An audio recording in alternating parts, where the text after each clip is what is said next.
sometimes you get to this point, you think, I should have completed all my makeups, from my pregnancies, that was a long time ago. My kids are teenagers. Why have I still got fasts outstanding?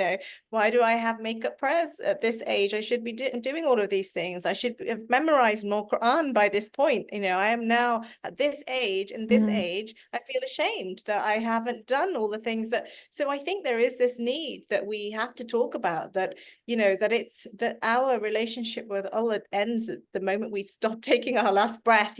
And then it becomes a different relationship, in the akhirah. But we have time, even though it feels like we don't, because we often feel like, we don't have time and we don't have capacity, but we can still renew and start. This woman is such an exemplar for that it is okay for us to recognize we have gaps and deficits, and Quran and our deen is a journey that we keep trying on. And I think sometimes there is this assumption, particularly within some communities, you read the Quran when you're a child, you do all of this stuff when you're a child, and by the point you get to adulthood, it's done. You should know it. You should know all these things.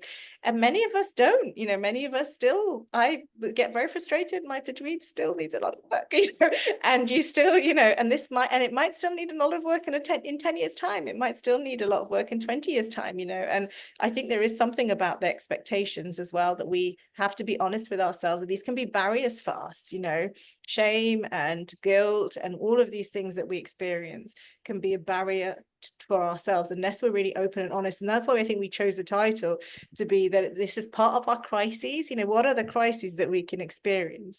We can have this crisis of faith because we expect to be in a different place, and we're not.